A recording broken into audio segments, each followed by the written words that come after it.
Folks, welcome back to the Shacknews stage here at Indie Heaven. We got one final thing that we want to talk about. Good sir, how are you today? How are you enjoying your E3? I'm having a wonderful time here. Okay. It's great to be hosted at this Good Shepherd event. Yeah, no, it's actually amazing. It's very chill. I'm so used to like the high energy in the convention center, but this is a lot chiller. Way less electromagnetic frequencies to navigate That was out exactly here, right? what I was thinking. Yeah, exactly. Yeah. So speaking of that, let's jump right into Microdose. So can you give me, your elevator pitch of exactly what Microdose is? Yeah.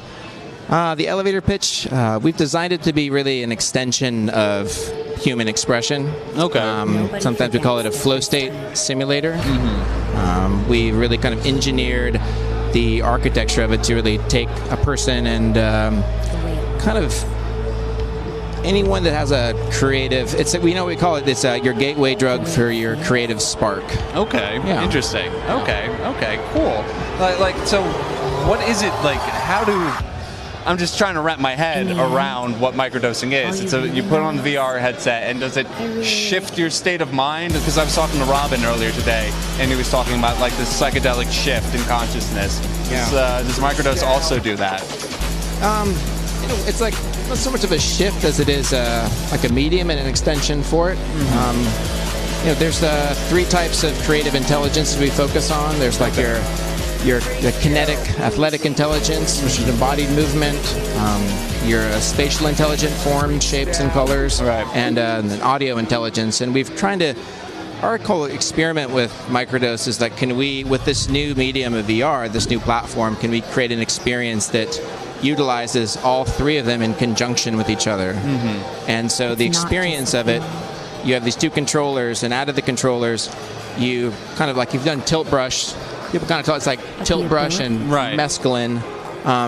You pull down the triggers, these geometry mesh-based particles emit into the world, and based off the audio that you're listening to, they're all audio reactive. Okay. Sometimes we have some levels that are stems of audio, so you're remixing stems of audio in 360 degrees around you. The audio is being emitted from the geometry, and we're really trying to get people getting immersed in their creative potential. Okay, that's interesting. It's really interesting to talk to folks that are making, I was about to say games, but more like experiences for VR. Because, with E3, we talk a lot about, Lucky's Tale and other games that are games for VR, but it seems to be, there's more to it with VR than just games. You can do things like Microdose. They can create experiences for people. Yeah, I think experience is really, I think, where it's about. Okay. I mean, our lives are really just made up of a series of different experiences. We seek out pleasurable experiences. We try to avoid painful and negative experiences. And in my life as an artist, I realized that feeling I get when I'm in a creative flow state, when I'm working on a painting or a piece of art and the music stops and I don't notice where it stopped, or I look down at my hands and I'm looking at whose hands are these. Those are my favorite experiences in life. Right. And when we saw this medium VR and we can really create any type of experience, we really wanted to simulate a creative experience. We felt that was the most meaningful and best use of our time and our resources and our knowledge. Okay. And so that's what we've kind of reverse engineered a flow state in order to take out all the things that might be a barrier to feeling expressive and exaggerating all the positive benefits that you get out of the VR, the medium of VR. Okay, what's it like being an artist who's, I don't know your other work, but one of your main mediums is virtual reality. How is it creating for that?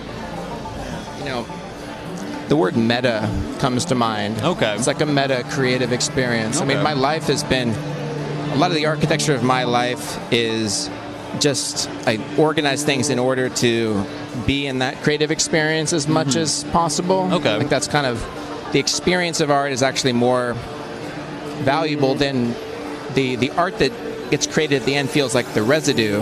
Okay. Where it's the action, like the yoga, the action is what's the most valuable thing for me.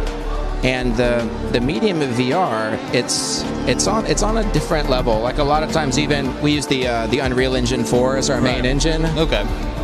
one of the most amazing pieces of software ever. I mean, I have a background and majored in computer animation. I might go back to working on silicon graphics machines, and the things that Unreal makes possible. You know, the ability to kind of create your own.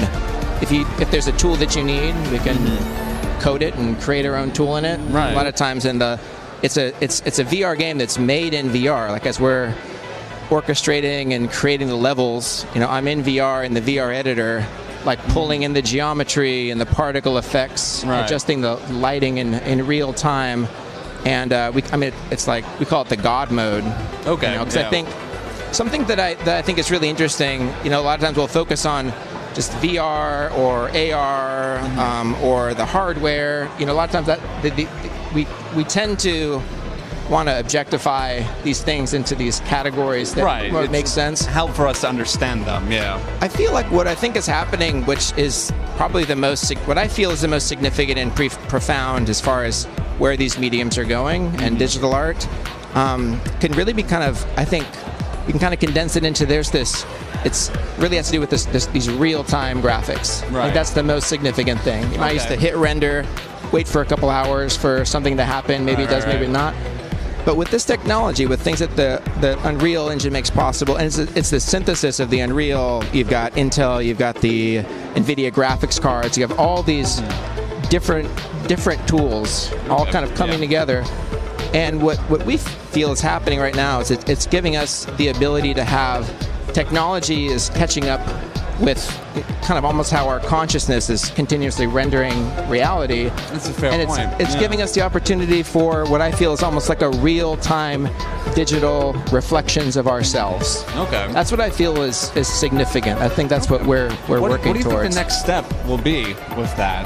Because it does seem like we are advancing with immersion that's thrown around a lot, but like virtual reality and augmented, it's a very immersive experience, and with something like microdosing, you are being immersed in it completely. Like, what do you think will be that next step? What we're focused on really is, and I think one of the larger kind of the goals or purposes of technology is to make the invisible visible. Right. You know? Okay. And so we really focus on what are the invisible things about ourselves that could use that type of reflection. So a lot of what we're working with right now is we work with there's a company called that makes this Interaction, that makes the Muse headbands. So we have a special. It's just it replaces the foam inset on the headset, and it's got like a 5-sensor EEG. It's got a infrared. We have it upstairs if you want to try it. It's got a infrared, like green laser, like on your Fitbit. It takes your pulse from real time. Using some machine learning and some algorithms, we can extrapolate from that pulse your breath, several different pieces of meaningful data. And what we do in Microdose is most of the systems, or the majority of the systems, are designed around taking data and taking this subjective data and making it meaningful and objective and beautiful and sexy. So I think where it's going for us is really being able to take your pulse, taking like your state of like your alpha state, your beta state, your clear, and taking all of these invisible, all this data that's happening all the time that we're not really in touch with, and giving that having that generate a procedural world around us that we can see, that we can learn, that we can gain from. Because the knowledge of thyself is one of the most valuable things I think we have as people. Absolutely. So. Those are some of the larger. Those are the things that's the direction that we're headed in, and I think a lot of different people are headed into using biofeedback as a meaningful metric to kind of gauge and create the experience that's happening around you. No, it's going to be an interesting couple of years. I can imagine with this technology. It's a brave new world. Yeah, for sure. I mean, and that's just the beginning. I mean, so biofeedback, that would be considered let's see, that's BCI, so that's brain-computer interface, and that's just the start. I mean, the next stage after that in the next few years is a lot more research into BCI, which is the CBI, which is computer-brain interface. Okay. So right now we're just taking a lot of information. We're not bypassing the blood barrier. Right. Yeah. I mean, once we can kind of hardwire into your amygdala. And once we get this BCI, the CBI, and the computer is sending our brain information. Right. That's when things really start getting interesting. It's gonna be a little Blade Runner-y or Matrix-y. Yeah, for sure. So for folks who want to learn more about Microdose, where can they go to learn more information about it? Yeah, we've got a Microdose VR Facebook page. We update a lot of information on there. We've got Instagram. You can go to our website, microdosevr.net, and sign up for our newsletter. We're going to start releasing a kind of a private beta within, I think, this or next quarter. Okay, awesome. Yeah. Well, awesome, man. It's been a pleasure talking with you. Thanks for your time. Much. I appreciate it. Thank you, guys, and thank you, folks, so much for hanging out with us. It looks like to be our end of our stream here at Indie Heaven. I had a lot of fun with you. I hope you guys had a lot of fun. So if you want more gaming and all your nerdy needs, be sure to head over to shacknews.com, and we'll see you next time.